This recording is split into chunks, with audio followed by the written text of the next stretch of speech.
Welcome back to ScoBuff Sports. I'm Megan McPherson. And I'm Alexis Semino. We're super excited to be bringing you our first live show of 2022 and have so much content to cover. Isn't that right, Alexa? That's right, Megan. Tonight we'll be recapping some of our favorite highlights and memorable moments from the winter sports season so far. And we'll chat about what's ahead for some notable Colorado Buffaloes. At Wednesday's presser, football head coach Karl Dorrell discussed some of the new recruits and also introduced the new CU football coaches. The new hires came from all over the country with both college and NFL coaching experience. Mike Sanford, hailing from the University of Minnesota, was tapped to be the new offensive coordinator. The rest of the offensive side was filled with Kyle Devon as the O-line coach, Clay Patterson as the tight end coach and passing game coordinator, and Phil McGoggin as the wide receivers coach. Conversely, newly promoted defensive coordinator Chris Wilson will be overseeing the linebackers. He will be joined by new cornerback coach Rod Chance and defensive line coach Vic Soto. Both previously worked at fellow Pac-12 schools at Oregon and USC, respectively. Here's what he had to say on his new player recruits. We feel like we made some really good progress. From the first class, we signed 22 players in the first class that were obviously very significant impact players, we believe, that are going to be really good for our program moving forward. Really like where the team is right now. The off-season is going really well.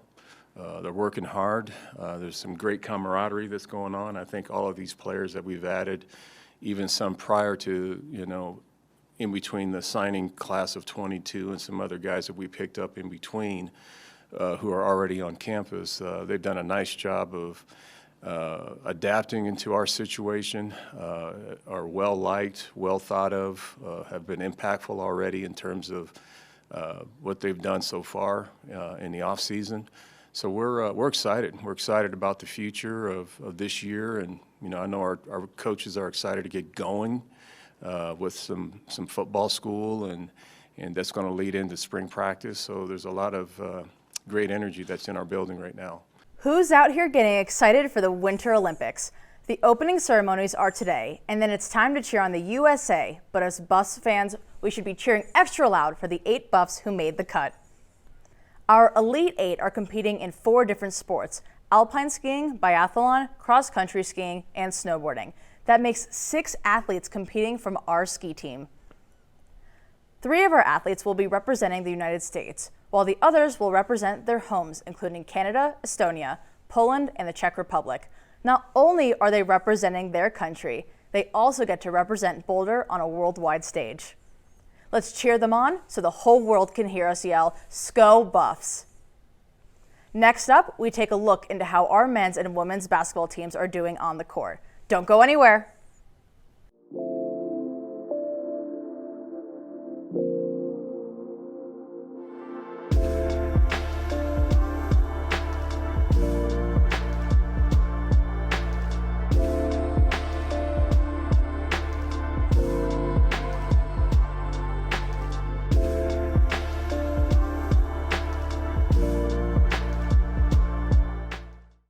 Let's cheer for the CU Buffs women's basketball team. Even though the women's team lost their winning streak 13-0, they played well against Arizona, but sadly lost 75-56. Star players Tamaya Sadler and Maya Hollingshed each had 11 points to lead the Buffs, but unfortunately in the second half, Arizona took over. In their first game against Utah, the Buffs were leading and came out on top with just 16 seconds left in the game. Tamaya Sadler jumped in and saved the game, but however, in the second game against Utah, the Buffs put up a good fight and Utah trailed ahead with a final score of 78-67. This weekend, let's hope for some more baskets from the Buffs.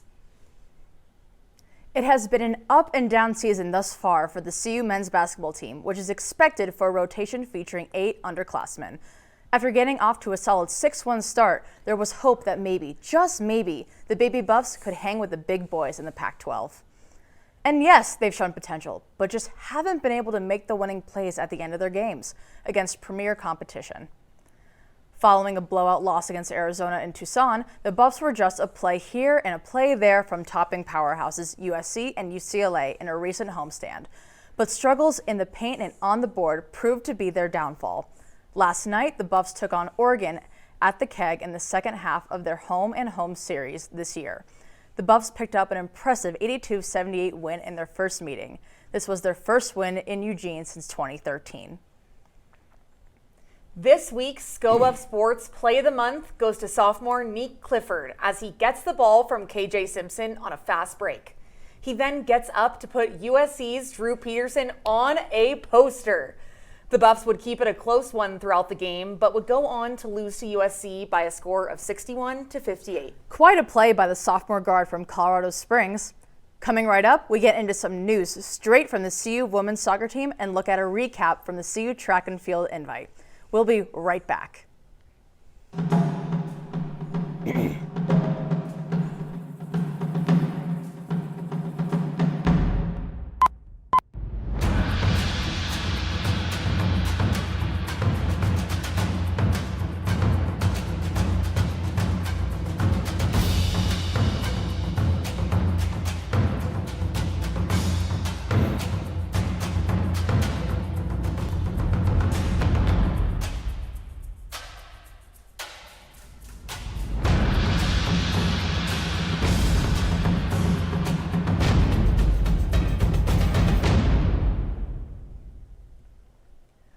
Former CU women's soccer forward Sinead Hopcroft inked her first pro deal Monday with the London City Lioness.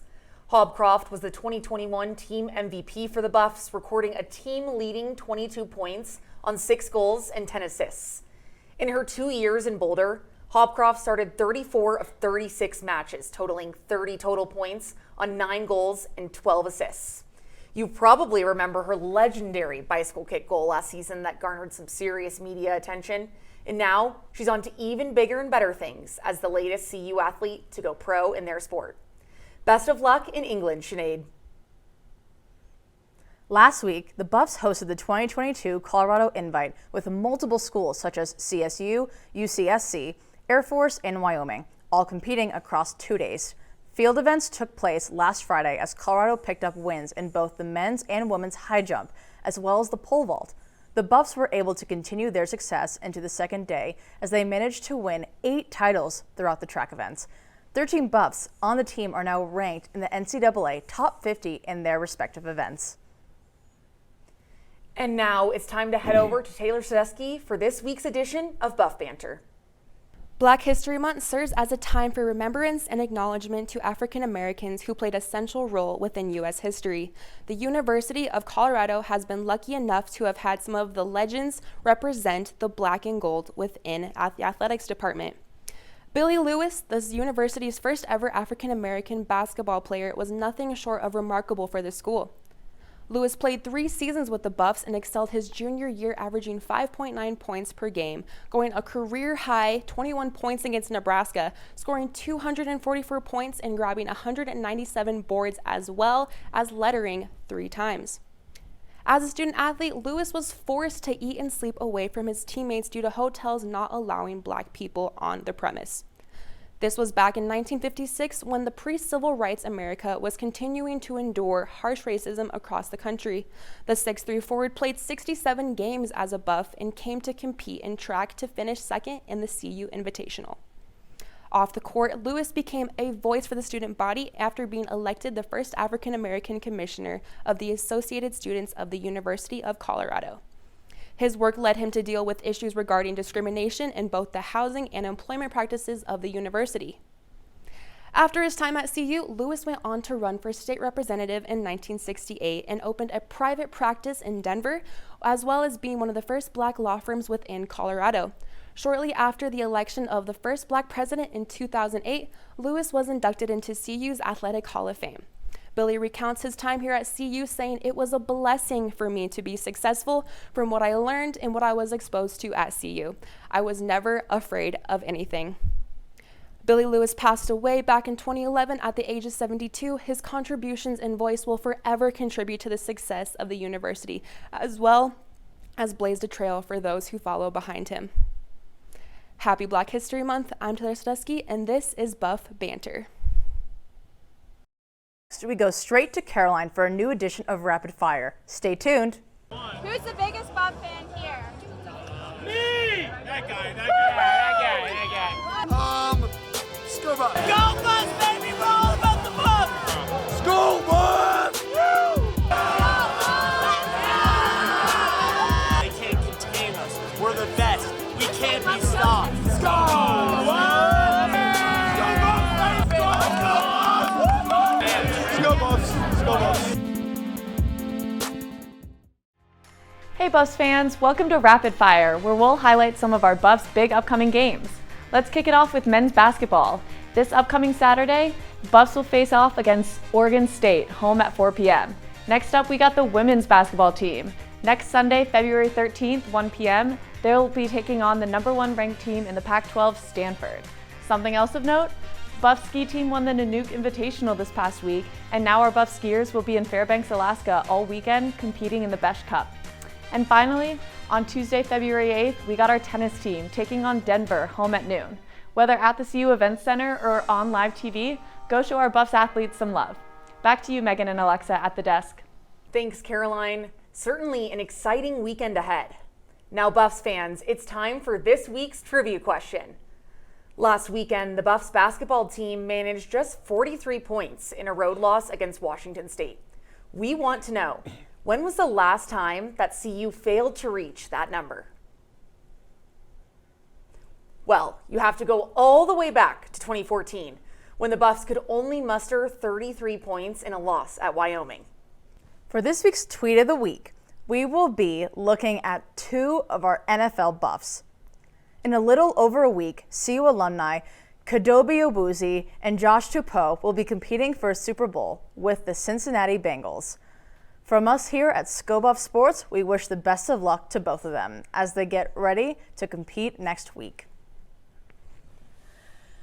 And with that, it's time to wrap things up for our February live show. Be sure to follow us on Instagram and Twitter at SBS_CU and check out our YouTube channel for all the latest and greatest CU athletics content. Thanks for tuning in, Buffs fans. As always, stay hydrated, stay classy, and Go Buffs!